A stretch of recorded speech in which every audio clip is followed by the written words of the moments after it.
નમસ્કાર દર્શક મિત્રો, હું છું બાબા સૈયદ. વિજાપુરની ખબરમાં આપનું સ્વાગત છે. વિજાપુર હિંમતનગરને જોડતી સાબરમતી નદીમાંથી અજાણ્યા યુવકની લાશ મળી આવી છે.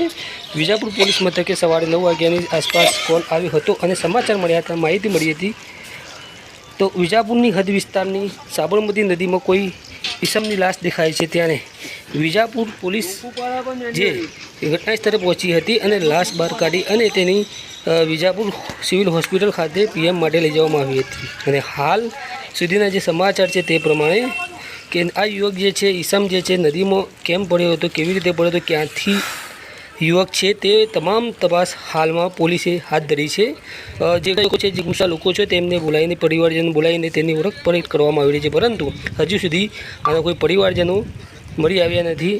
ઉપરાંત જે યુવકની બોડી મળી છે, તે યુવક કાળા શર્ટ પહેરેલો છે તથા જીન્સની પેન્ટ પહેરેલો છે. ખિસ્સામાંથી હાલ પૂરતું કોઈ સુસાઇડ નોટ એવું કોઈ લખેલું મળ્યું નથી, ના તો કોઈ એવી માહિતી મળી, કોઈ સાધન સામગ્રી કે કોઈ કાગળ ડોક્યુમેન્ટ મળ્યા નથી.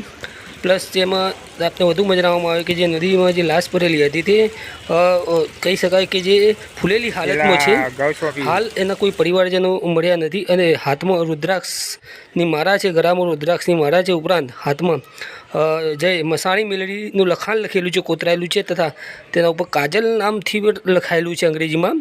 તે આપને તમામ વિગતો આપવામાં આવી રહી છે. આજે વિજાપુર જે હદ વિસ્તારની જે સાબરમતી નદી છે, ત્યાં એક અજાણ્યા ઈસમની લાશ મળી આવી છે, જેની વાત વિજાપુર પોલીસને જાણ થતાં વિજાપુર પોલીસ ઘટના સ્થળે તાબડતોબ દોડી આવી હતી અને લાશનો કબજો મેળવી અને લાશને જે વિજાપુર રેફરલ હોસ્પિટલ ખાતે હાલ તો લાવવામાં આવી છે.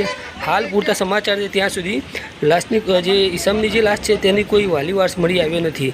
ઉપરાંત જે હાથના ભાગે જે મસાણી મેલડી જેવું લખાણ છે તથા નીચે કાજલ કરીને લખાણ છે અંગ્રેજીમાં, એ તમામ જે પોલીસે પુરાવા લઈ અને વધુ તપાસ હાથ ધરી